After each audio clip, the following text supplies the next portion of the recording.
warahmatullahi wabarakatuh, Sobat Rudi Jaya TV. Kali ini kita akan kuliah lagi dalam rangka mata kuliah pengembangan diri. Kali ini saya akan memberikan kuliah tentang manajemen konflik. Tapi sebelum itu, saya akan cerita sedikit ini tentang dua buah tugas yang saya berikan kepada mahasiswa. Jadi, di 2 minggu yang lalu, saya memberikan tugas kepada mahasiswa, yaitu dua tugas. Yang pertama adalah mereka membuat poster diri. Apa itu poster diri? Poster diri adalah gambaran tentang diri mereka yang pembuatannya didasarkan pada kelebihan mereka, keunggulan mereka, potensi mereka, yang kemudian dikemas dalam bentuk poster. Nah, ini adalah bentuk dari brand diri mereka atau merek diri mereka. Nah, ini tugas yang pertama. Tugas yang kedua adalah mereka saya minta untuk memperjelas apa impian mereka di 10 tahun yang akan datang. Dan impian tersebut kemudian dikemas dalam bentuk majalah digital. Yang namanya majalah, di dalamnya berisi tentang profil mereka. Apa aktivitas mereka, apa eh, keberhasilan-keberhasilan mereka, bagaimana peran lingkungan, terutama orang-orang dekat mereka, siapa aja yang terlibat. Nah, itu semua dikemas dalam bentuk majalah digital. Nah, ini adalah majalah masa depan tentang kesuksesan mereka di 10 tahun yang akan datang. Nah, dua tugas tersebut kemudian di-tag di padlet.com. Ya.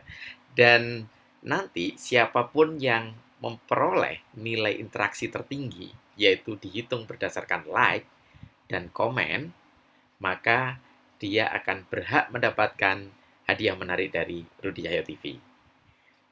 Nah, seperti apa tugasnya? Seperti ini, kita lihat di padlet.com. Padlet yang saya buatkan buat tugas mereka. Jadi tugas mereka ada dua ini. Yang pertama berjudul Aku Itu titik titik titik titik titik. Ini adalah tugas tentang poster diri. Jadi aku itu maksudnya adalah menggambarkan saya itu seperti apa. Nah, ini didasarkan pada kekuatan, keunggulan mereka.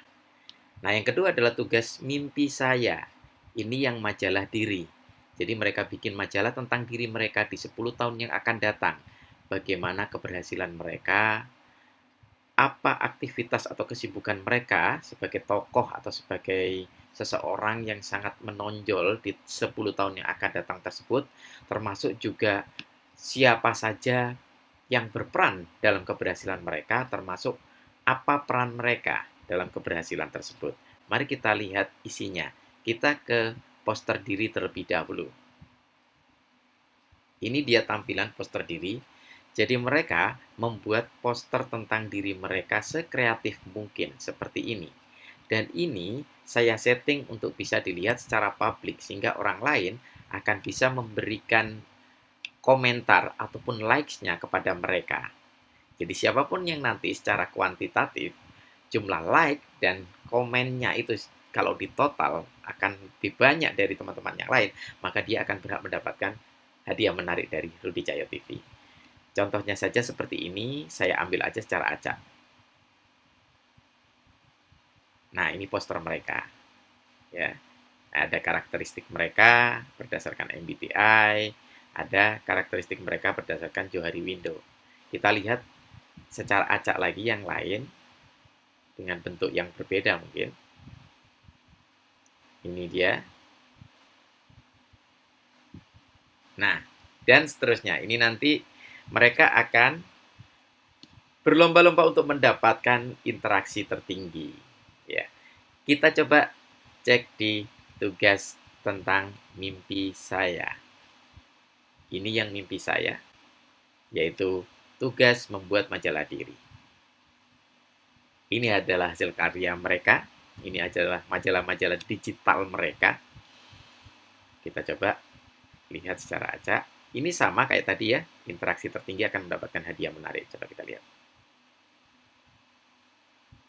Oke. Nih, ini majalah mereka. Sampulnya, kontennya masih loading juga. Ini kontennya, profile, dan seterusnya. Nah, ini dia. Ini mereka juga akan berlomba untuk mendapatkan nilai interaksi tertinggi dari likes dan dari comments. Jadi, mereka akan mendapatkan hadiah untuk yang mendapatkan nilai tertinggi tersebut. Beruntung mendapatkan hadiah dari Rudi Cahyo TV, nanti saksikan setelah kuliah pengembangan diri tentang manajemen konflik berikut ini. Cek it out. Ke perkuliahan pengembangan diri, kita akan kuliah tentang manajemen konflik hari ini. Ya, tentunya dalam kehidupan sehari-hari, kita tidak pernah lepas dari yang namanya konflik. Apakah Anda pernah mengalaminya? Apakah itu dalam diri sendiri, dengan teman, dengan keluarga, atau dengan orang lain pada umumnya? Konflik tidak bisa lepas dari kehidupan kita. Konflik seperti sebuah keniscayaan, ada di sekitar kita, pernah kita alami, bukan begitu? Nah, apa sebenarnya konflik itu? Konflik dapat diartikan sebagai suatu perselisihan atau perjuangan yang timbul bila keseimbangan antar perasaan, pikiran, hasrat, dan perilaku seseorang terancam. Jadi konflik diawali dari ketidakseimbangan. Ada ketidakseimbangan antar perasaan, pikiran, hasrat, dan perilaku kita. Baik itu yang terjadi dalam diri kita, ya, berarti ada konflik dengan diri sendiri, maupun yang terjadi dengan orang lain. Ya, ketika ada ketidakseimbangan, ada perasaan yang tidak enak, ada pikiran atau hasrat yang tidak nyaman berhubungan dengan orang lain, maka mungkin itu mulai terjadi konflik.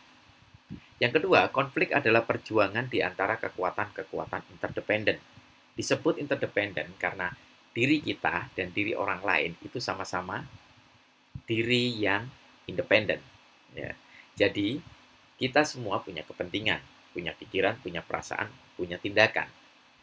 Tetapi ketika bersinggungan antara satu orang dengan orang yang lain, maka sangat mungkin terjadi ketidakseimbangan perasaan, pikiran, hasrat, dan perilaku seseorang yang merasa terancam atas keberadaan orang lain. Maka terjadilah konflik.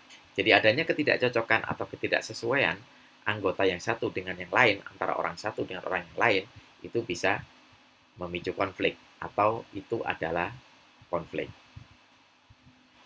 Manajemen konflik adalah penggunaan teknik-teknik resolusi dan stimulasi untuk meraih level konflik yang diinginkan. Apa maksudnya meraih level konflik yang diinginkan? Berarti konflik itu adalah sebuah tensi.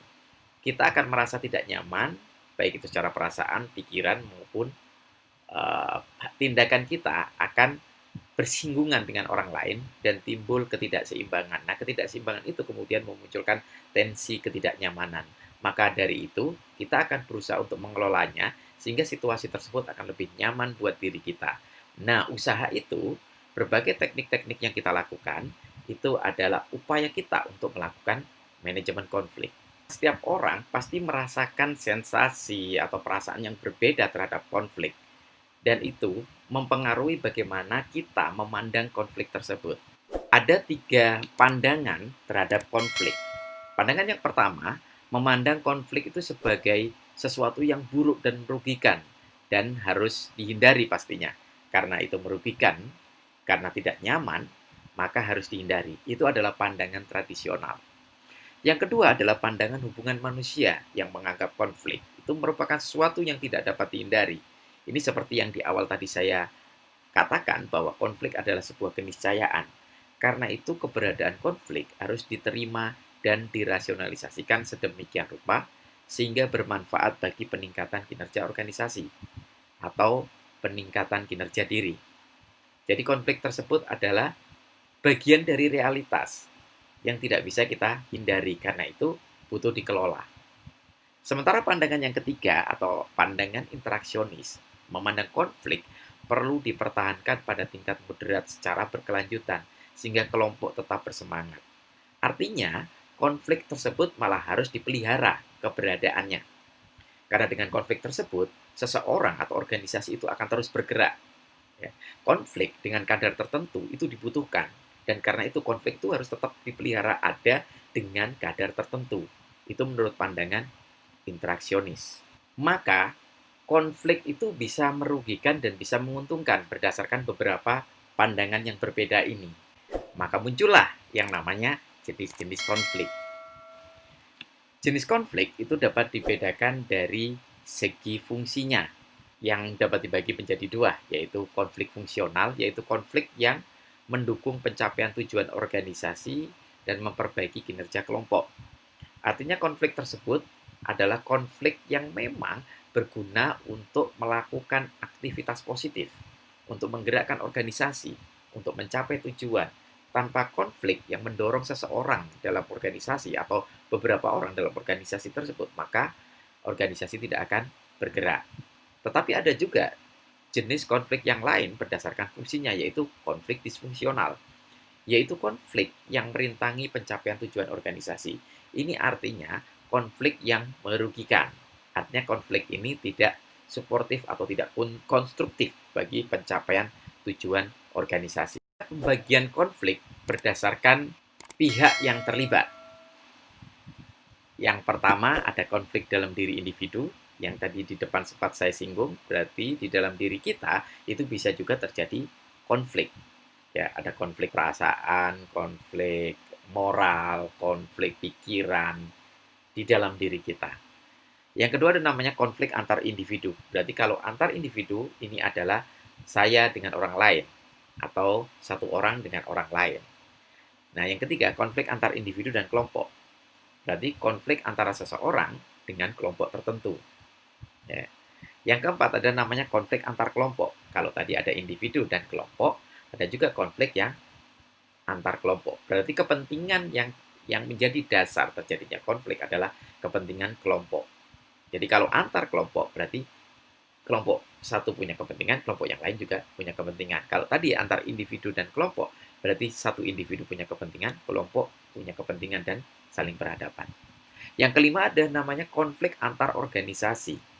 Nah, kalau ini berarti lebih besar dan lebih kompleks. Artinya, namanya organisasi punya struktur, punya fungsi, punya personel. Ya. Nah, antar organisasi punya kepentingannya masing-masing. Ketika dua organisasi saling berurusan, saling punya kepentingan, maka bisa terjadi konflik. Yang keenam, konflik antara individu dalam organisasi yang berbeda. Jadi ini bukan organisasinya, tapi individu di dalam organisasi tersebut. Tetapi antar organisasi yang berbeda. Jadi di satu organisasi ada individu, di organisasi yang lain juga ada personelnya. Nah, antar personel ini saling berkonflik.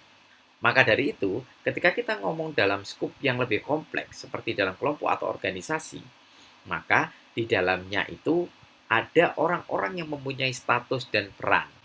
Maka ada pembagian konflik yang lain, yaitu berdasarkan posisi seseorang dalam organisasi.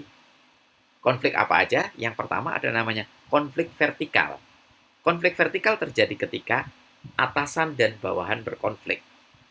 Ada namanya lagi konflik horizontal. Ini adalah konflik yang antar dua orang dalam sebuah organisasi yang kedudukannya sama. Yang ketiga ada namanya konflik garis dan staf. Ini konflik karyawan lini dengan penasehat. Artinya, konflik ini terjadi antar dua bagian atau dua orang yang mempunyai posisi berbeda, tetapi dihubungkan dengan fungsi atau tugas. Ya, jadi dua-duanya punya status, dua-duanya punya tugas, tapi antar tugas mereka saling berhubungan, sehingga hubungan itulah yang menciptakan konflik. Yang keempat ada namanya konflik peran.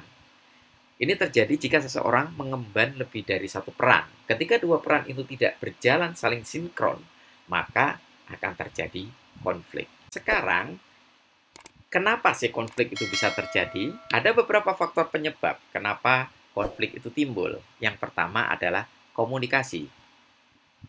Ketika terjadi kesalahan dalam komunikasi, kesulitan dalam komunikasi, maka bisa menimbulkan gangguan interaksi. Maka konflik bisa terjadi. Ya. Di dalam komunikasi, kita bisa mengalami kesulitan semantik. Misalnya, kesalahpahaman atau ketidakpahaman bahasa yang disampaikan oleh seseorang dan ditangkap berbeda oleh orang lain. Begitu juga bisa karena gangguan saluran komunikasi. Ketika saluran komunikasinya tidak baik, maka informasi bisa ditangkap secara berbeda, dan ini bisa memicu konflik. Yang kedua, ada namanya struktur sebagai penyebab timbulnya konflik.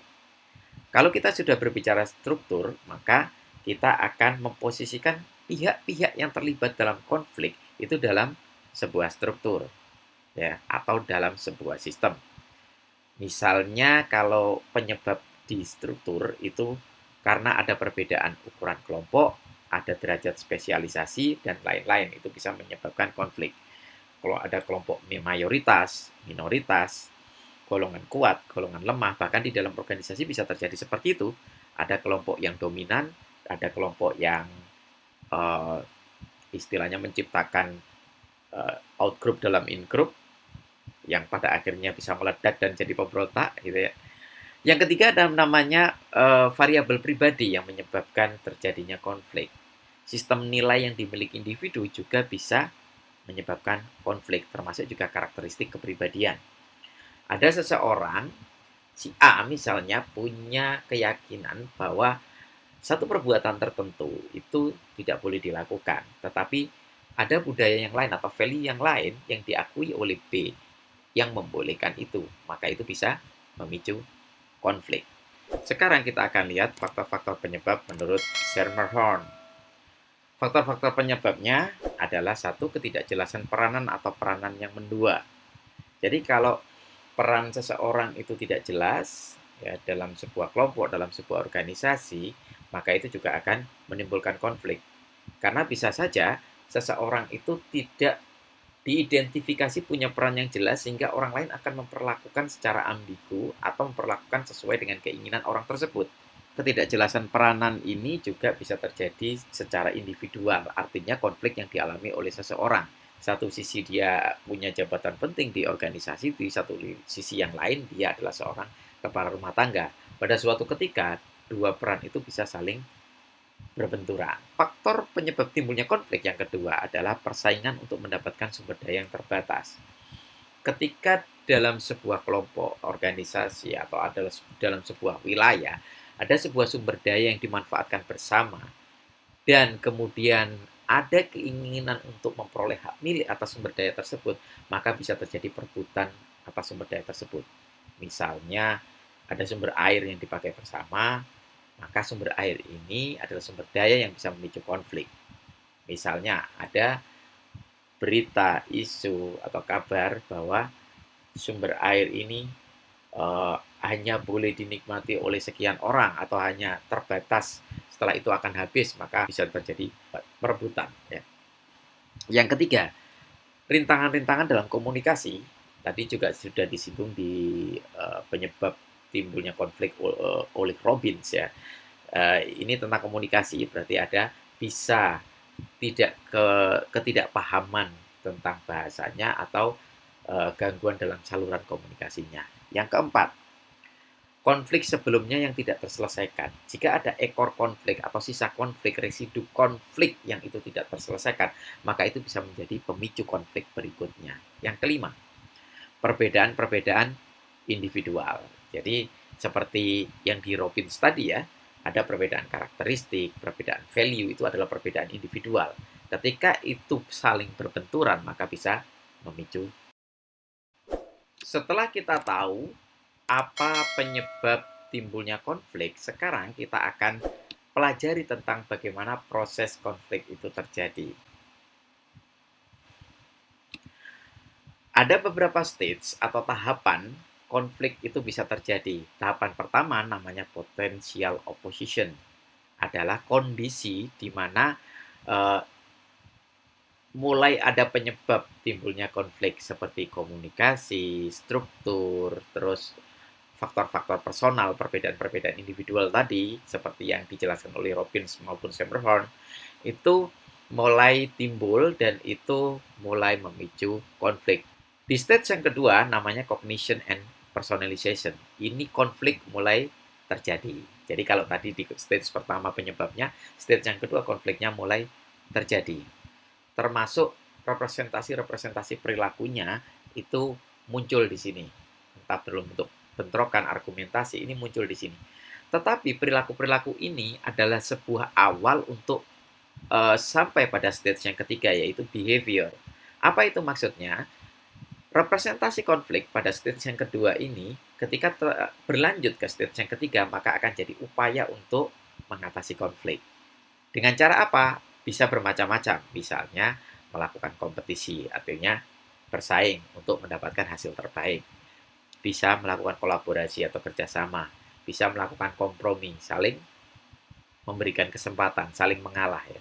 Bisa avoidance atau ya mengingkari konflik atau meninggalkan konflik tersebut. Ada namanya accommodation. Accommodation artinya mengkerucutkan, saling mencari irisan, saling mencari kesamaan antar keduanya. Kemudian di stage yang keempat itu adalah outcome atau hasil dari upaya untuk melakukan resolusi konflik tersebut. Nah, nanti akan terjadi perbedaan performance antara sebelum konflik dan setelah konflik ya. Baik itu berupa peningkatan kualitas kelompok atau malah justru pada penurunan kualitas kelompok. Kalau konflik tidak terkelola, maka sangat mungkin terjadi penurunan kualitas kelompok. Selanjutnya kita akan bahas tentang tensi atau kadar dari konflik. Kontinum ini menunjukkan intensitas konflik, mulai dari tidak ada konflik sampai pada konflik yang sangat besar, gitu ya. Mulai dari yang pertama paling bawah itu ada ketidaksepakatan atau salah paham kecil. Ini konflik yang kecil ya. Jadi saling tidak sependapat. Nah, itu konflik kecil. Konflik yang berikutnya pada tensi yang levelnya lebih tinggi adalah pertanyaan atau tantangan terang-terangan terhadap pihak lain. Jadi ada yang memprotes, ada yang mempertanyakan, maka mulai ada pengusikan-pengusikan di situ.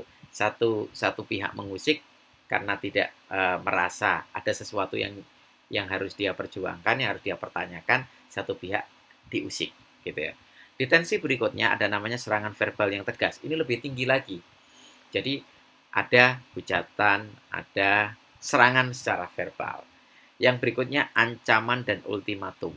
Ya, ini ada pengancaman. Itu lebih tinggi dari serangan verbal tadi. Kalau ancaman berarti konflik ini pasti akan berlanjut, gitu ya. Kalau serangan verbal belum tentu karena itu terjadi pada saat itu. Tapi ketika mengancam maka konflik ini sebenarnya berlanjut.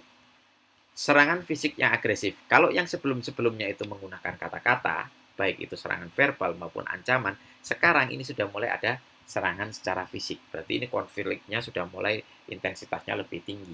Dan intensitas yang paling tinggi adalah upaya terang-terangan untuk menghancurkan pihak lain. Jadi ingin memusnahkan pihak lain. Kalau ada, jangan sampai ada pihak lain itu. Itu adalah kontinum intensitas konflik. Yang berikutnya, saya akan membahas tentang tingkat kesulitan pengelolaan konflik. Ada beberapa dimensi yang menjadi aspek dalam tingkat kesulitan pengelolaan konflik. Yang pertama adalah masalah yang menjadi pertanyaan. Apa masalahnya gitu ya. Kalau masalahnya itu adalah masalah prinsip, maka itu sulit dipecahkan dibandingkan ketika masalah tersebut adalah masalah yang dapat dibagi-bagi atau masalah yang bisa diurai secara lebih mudah. Kalau masalah prinsip, namanya value yang sudah dipegang, itu adalah sesuatu yang sifatnya sudah mengkristal, sudah padat. Kalau masalah yang mudah sekali diurai, masalah-masalah yang ringan itu biasanya mudah sekali untuk diurai, itu lebih mudah untuk dipecahkan. Yang kedua adalah tentang ukuran taruhan atau sesuatu yang dikorbankan atau resiko. Ya. Kalau sulit dipecahkan, yang sulit dipecahkan itu adalah ketika resikonya besar, entah itu berupa resiko ekonomi, resiko harta benda, resiko nyawa, itu akan lebih sulit untuk dipecahkan. Tetapi ketika risikonya kecil, hanya pengorbanan-pengorbanan kecil, kalau ngomong pengorbanan uang, dana itu dalam jumlah yang kecil, maka itu lebih mudah dipecahkan. Dimensi berikutnya adalah tentang kontinuitas interaksi. Jadi kalau konflik yang sulit dipecahkan itu adalah ketika terjadi transaksi yang tunggal atau hubungan itu hanya terjadi pada saat konflik itu. Nah itu biasanya ketika orang tahu bahwa dia tidak akan berurusan lagi dengan orang itu, maka dia akan mati-matian membela haknya. Seperti contohnya saja, kita tidak pernah berhubungan dengan seorang pedagang, misalnya pedagang kaki lima, ya, atau pedagang di sebuah pasar, kita sedang berkunjung di kota tersebut, maka kita merasa dirugikan, maka kita akan lebih berusaha untuk melawan demi membela hak kita. Karena besok-besok juga tidak akan ketemu orang ini lagi. Tapi coba bandingkan dengan kita berurusan dengan seorang pedagang yang itu ada di pasar dekat rumah kita dan kita masih sering ke sana. Maka itu akan intensitas konfliknya juga tidak akan sekuat ketika kita merasa bahwa itu orang lain dan tidak akan ketemu kita lagi. Tapi ketika kita masih akan berurusan atau berhubungan dengan dia, maka kita akan berusaha untuk membuat konflik itu tidak sampai membesar. Dimensi berikutnya adalah struktur pihak-pihak yang terlibat. Konflik itu sulit dipecahkan ketika tak terbentuk atau terpecah-pecah dengan kepemimpinan yang lemah. Artinya, pihak-pihaknya semakin banyak, semakin kompleks, tapi pemimpinnya lemah. Itu akan sulit dipecahkan dibandingkan dengan konflik yang orangnya tidak begitu kompleks, tidak begitu banyak, ya, tetapi pemimpinnya lebih kuat. Ya, artinya lebih punya pendirian, lebih tegas, ya, lebih punya determinasi yang kuat terhadap anggotanya, itu akan lebih mudah untuk mengatasi konflik. Dimensi berikutnya adalah keterlibatan pihak ketiga. Konflik akan sulit dipecahkan ketika tidak ada pihak ketiga yang netral atau dihormati oleh pihak-pihak yang berkonflik. Dan ini akan menjadi lebih mudah kalau ada pihak ketiga yang memfasilitasi dan pihak ketiga tersebut dipandang secara terhormat oleh pihak-pihak yang berkonflik. Dimensi berikutnya adalah tentang kemajuan konflik yang dipandang. Jadi, konflik itu akan sulit dipecahkan atau ditangani ketika tidak seimbang, satu pihak merasa dirugikan. Jadi kalau ada pihak yang merasa terugikan, maka konflik akan berkepanjangan. Beda sekali dengan ketika pihak-pihak yang saling berkonflik itu telah saling merugikan satu sama lain. Artinya kerugiannya itu sama daripada satu pihak merasa dirugikan sementara pihak lain itu diuntungkan, itu akan menjadi konflik yang panjang. Tapi kalau merasa sama-sama rugi, maka itu akan lebih mudah untuk mencari resolusinya, ya, untuk berusaha melakukan resolusi konflik. Selanjutnya kita akan bahas teknik-teknik bagaimana mengatasi konflik. Ini adalah teknik pemecahan konflik menurut Robbins. Ada beberapa teknik di situ. Yang pertama dengan pemecahan masalah. Seperti apa itu pemecahan masalah? Pemecahan masalah itu pertemuan tatap muka pihak-pihak yang berkonflik, ya, dengan maksud mengidentifikasi masalah dan memecahkan melalui pembahasan secara terbuka. Itu pemecahan masalah. Teknik yang pertama. Teknik yang berikutnya adalah sasaran bersama. Jadi ketika kita berkonflik, maka yang perlu kita sadari adalah sasaran bersama. Ketika sasaran itu belum ada, maka sasaran itu harus kita ciptakan. Tetapi ketika sasaran itu sudah ada, maka sasaran itu harus disadari secara bersama-sama. Dengan menyadari sasaran bersama, maka konflik akan lebih bisa terkelola. Yang berikutnya adalah perluasan sumber daya. Jika konflik itu melibatkan sumber daya, baik itu sebagai penyebabnya, ya, maupun sebagai sumber daya untuk pengelolaan konflik, maka sumber daya tersebut harus diperluas. Misalnya, ada konflik yang disebabkan oleh uang, maka harus difasilitasi. Apa sih kesulitannya tentang keuangan? Kalau berkaitan dengan kesempatan promosi, maka berikan peluang yang lebih besar untuk banyak pihak untuk dipromosikan. Ya, kalau berkaitan dengan ruangan kantor, maka ruangan itu juga harus diperluas space-nya sehingga interaksinya itu tensinya tidak terlalu tinggi sehingga lebih memudahkan orang-orang itu untuk memperhatikan banyak hal atau memperhatikan orang lebih dari satu. Itu perluasan sumber daya. Teknik yang berikutnya adalah penghindaran konflik, ya. Kalau teknik ini sebenarnya hanya menyelesaikan konflik secara sementara, yaitu dengan cara menarik diri atau menekan konflik biar tidak membesar. Teknik berikutnya adalah penghalusan. Ya.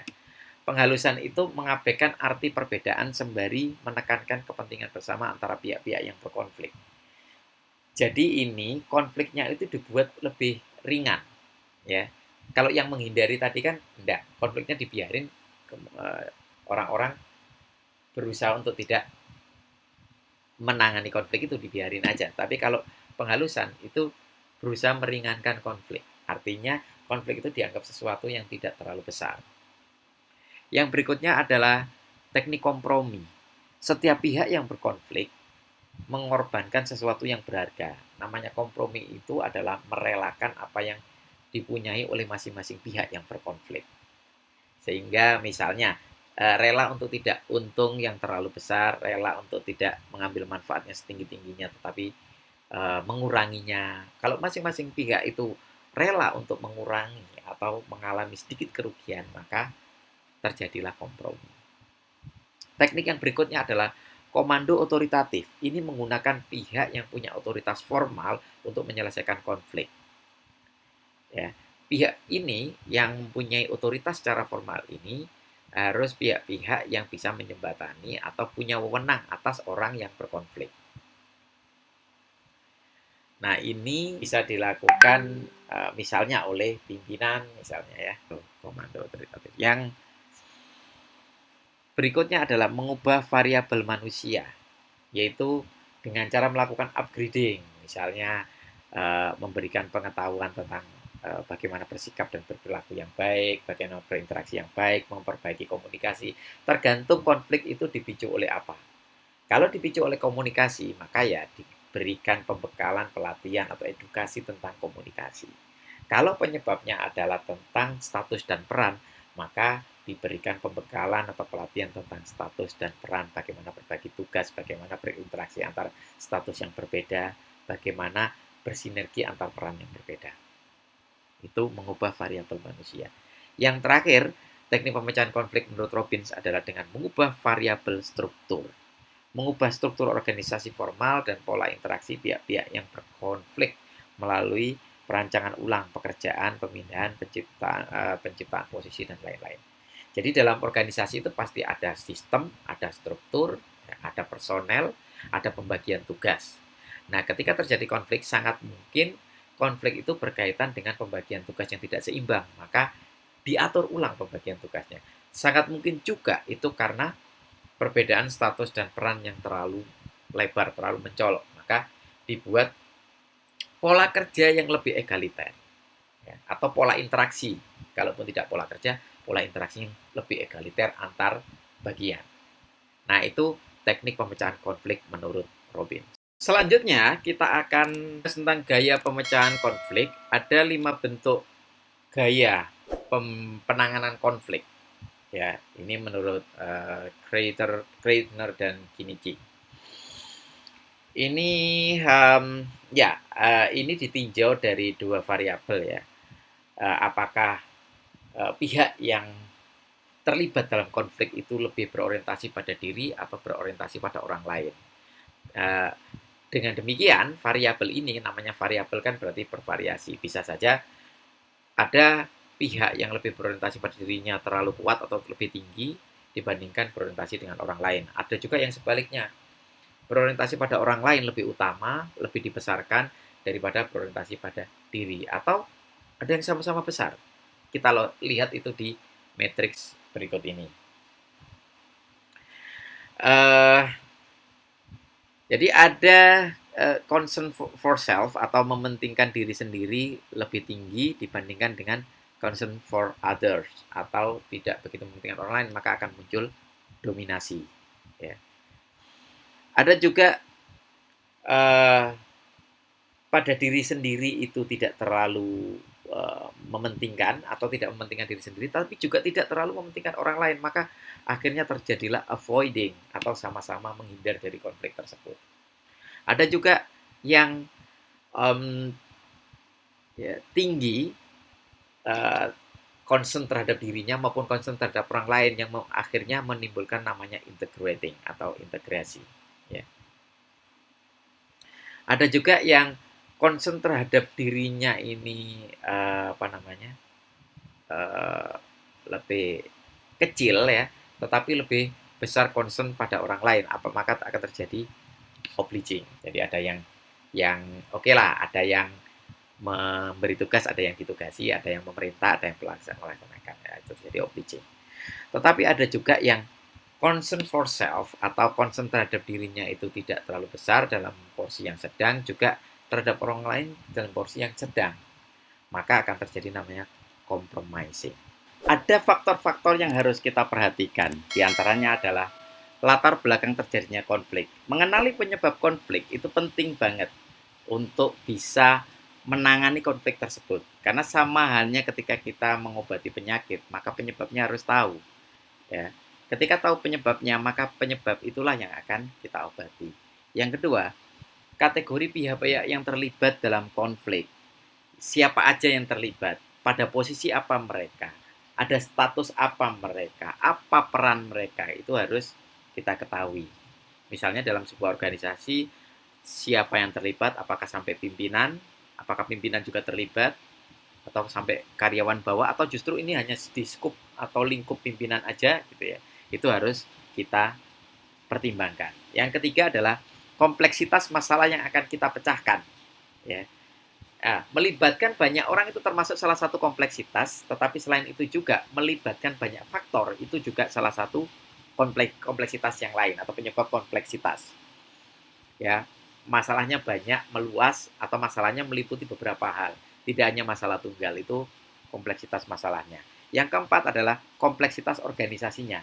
Semakin besar organisasi, strukturnya semakin kompleks, semakin banyak, semakin gemuk, semakin melibatkan banyak orang, maka itu juga akan patut dipertimbangkan dalam penanganan konflik. Demikian perkuliahan kita tentang manajemen konflik. Kita akan umumkan siapa yang akan beruntung mendapatkan hadiah berdasarkan jumlah interaksi tugas poster diri dan majalah diri. Siapakah yang akan beruntung? Kita lihat.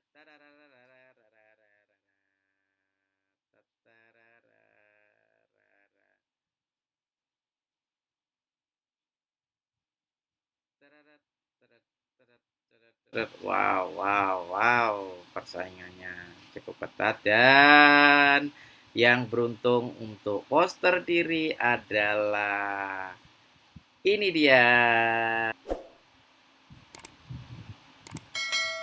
Ya, Rita Sri Yunia Jeng Susanto. Selamat. Sekarang kita akan lihat siapakah yang akan beruntung untuk majalah diri.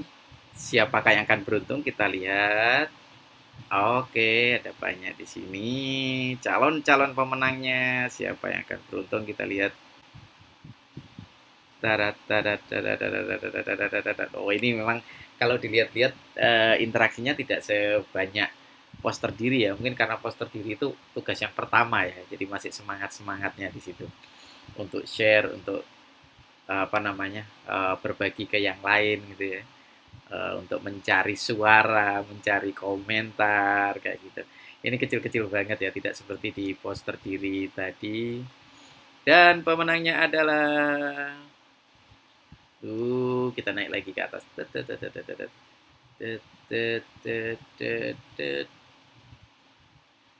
Ini dia.